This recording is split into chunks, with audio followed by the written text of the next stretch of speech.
అందరికీ నమస్కారం. ఇప్పుడు ఒక పద్యం చూద్దాం. ఈ పద్యం కంద పద్యం. హర హర హర శంభో శంకర హే హిమవర్ణ దేహ కామదహనుడా సురగణ పూజిత తమ శుభచరణంబుల నాకు దిక్కు జనపాలకుడా అని చెప్పి కంద పద్యం. కానీ ఇందులో ఇంకో విశేషం ఏంటంటే, ఇది కేవలం కంద పద్యం మాత్రమే కాదు, ఇందులో ఖడ్గబంధం కూడా ఉంది. ఖడ్గబంధం అంటే ఏంటి?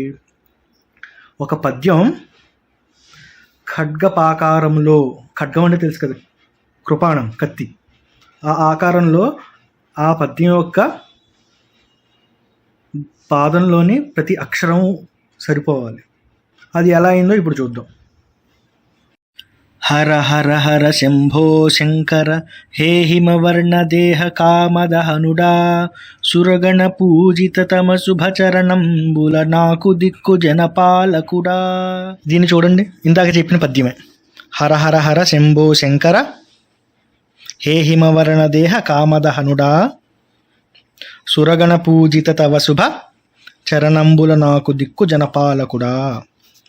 ఇక్కడ చూస్తే హర హర హర శంభో శంకర హే హిమవర్ణ దేహ కామదహనుడా సురగణ పూజిత తమ శుభ చరణంబుల నాకు దిక్కు జనపాలకుడా.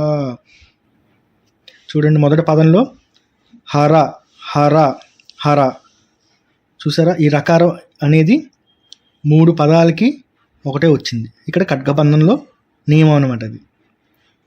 శంభో శంకర, ఈ రకారం ప్రాసాక్షరం అయినప్పటికీ మీరు చూస్తే మళ్ళీ ఇలా తిరిగి మళ్ళీ 4వ పాదానికి కూడా ఇదే రకారం పడిందనమాట. చరణంబుల నాకు దిక్కు అంటున్నాం కదా, ఇది ప్రాసాక్షరం ఇక్కడ, ఎందుకంటే రకారం వచ్చింది, ఇక్కడ రకారం రావాలి ప్రాసాక్షరం కాబట్టి. మళ్ళీ చూస్తే హే హిమవర్ణ దేహ కామదహనుడా, 2వ పదంలో ఆఖరి అక్షరం డాకారం వచ్చింది, దకార ఆకారంలో డాకారం అయింది ఇది. అలాగే చూస్తే మళ్ళీ ఇలా మొత్తం తిరిగి 4వ పాదం ఆఖరి అక్షరం కూడా దాంతో కలవాలి, అప్పుడు ఖడ్గబంధం సరిపోతుంది. ఇక్కడ మళ్ళీ 4వ పదంలో ఆఖరి అక్షరం వేరే వచ్చింది అనుకోండి, ఖడ్గబంధం సరిపోదు. ఖడ్గబంధం ఇది.